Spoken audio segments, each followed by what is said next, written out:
It is said that wars are only won upon the anvil of honor. Others believe victory requires strategy and a mastery of power. War is deception. A game played best from the shadows. Only strength and raw power can assure total dominance. Hey guys, and welcome to another LTA video. Before we start this video, I just want to say if my voice sounds sick, then it is because I'm starting to get sick. It's that time of year again when I get sick and I'm unable to speak properly sometimes. But let's get into the video. So, there's going to be a couple of things we're going to talk about in this video. First of all, Kratos is now, or has received, official ownership of LTA. And of course that means he makes all the calls. He's the big boss and decides what's going to happen around LTA. Marshmallow has now officially left LTA and given it to Kratos and Dropner.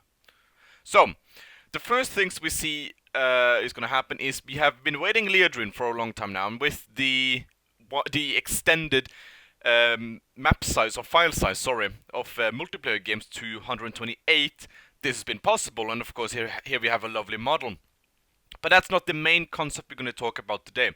There's been a change in how some of the heroes are going to work in the future. So we're just going to look down and we're going to forget all about stats and etc.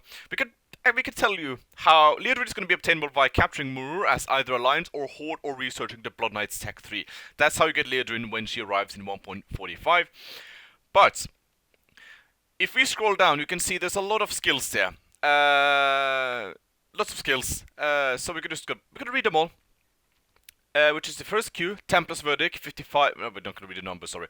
Lady Liadrin performs a mighty melee strike against a chosen target, dealing damage and ruining their resistance. Deals numbers of Liadrin's attack damage and reduces armor by half and negates magic resistance. If they have any, heroes are interrupted and elite units are silenced. The armor and magic resistance penalty lasts 5 seconds. And you might already think, Harold, this is a pretty complicated spell. This is not what we're used to in LTA. That's right. Let's keep going. And also, damage type, physical, magical. Lady Liadrin unleashes the radiant energies of the light within a 300 AoE around herself. Allies have negative effects removed from them and gets healed, numbers. Health, while enemies take numbers damage and slowed by %. Lady Liadrin gains a number extra damage for every target affected. See, there's some pretty cool things here. Liadrin applies a blessing of her choice that provides the benefits. Provides the benefits based on the type of blessing.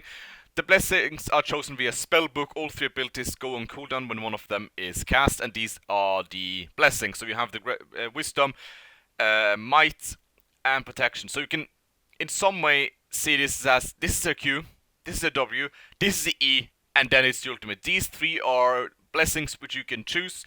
And Liadrin grants the greater seal of wisdom on herself and other Blood-Oven heroes within 400 around her, grants an increased mana regen to other heroes and extra mana life regeneration to Liadrin herself, lasts 5 seconds.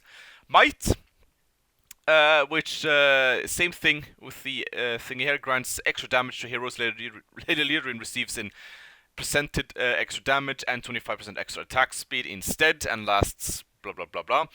And of course protection, you can already, we have, no wait, actually we're going to read this because this is even movement speed.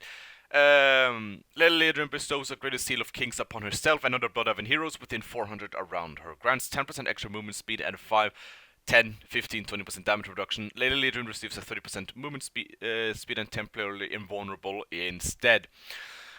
So you've got a cool blessings there, some kind of complicated ones as well, not really complicated. And I think, yeah, this one has been changed because we were so criticizing this last night, and I'm actually sorry to Kratos about that. If he watches this video, I'm sorry about that. We freaked out last night. Ultimate, channeled, retribution. Lady Liadrin brings out the holy judgment upon her foe. The selected hero of her choice is conflagrated in holy flames, losing 2% of their max HP every second for 5 seconds as magical damage as total of the 10% of their current or max HP. At the end of the spell's The rotation, the selected hero will then lose another 20% of their max HP, becomes stunned for 1 second, and receives 25% extra damage afterwards for 5 seconds. This damage cannot be affected by resistance. Lady Liadrin has to remain stationary while applying retribution to the target, but can move freely once the secondary effect applies. Casting this spell immediately ends the seals of protection on Liadrin. So, you see here, there's a lot of complicated. I like to say complicated because it's not like the normal Warcraft 3 abilities in some of them. And I asked, we also heard from Kronos that he's planning to do this on more heroes in the future or before 1.45. And I asked him what heroes could we expect this to happen with. And the reply I got was that every main faction leader, you know who these are.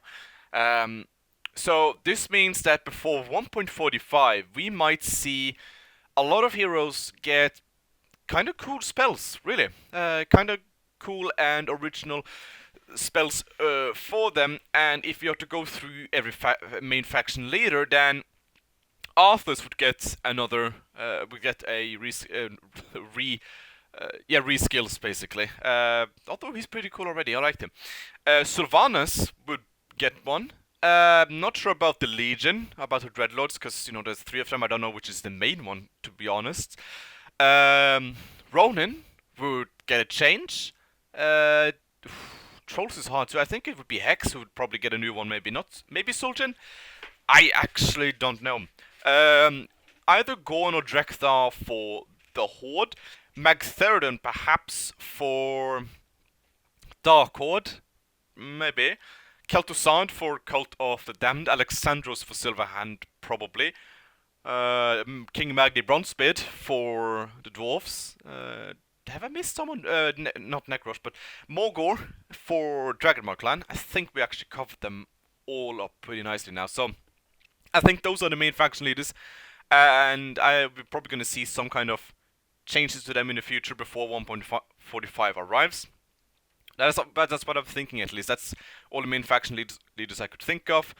But that's what he said. We'll see what happens. There's going to be a link in the description to the dev journal introducing Lady Liadrin, this post which is currently shown on the video right now, where he might share more news, or you just go to Brigand's Haven to see whenever he posts some new stuff. So, leave a thought in the comments. What do you think about this? Are you excited for these new changes for the heroes? Are you disliking them? If so, tell me why. Or you can go to Brigand's Haven and share your thoughts there to Kronos as well. So, thank you so much for watching this video, and until next time guys, bye bye.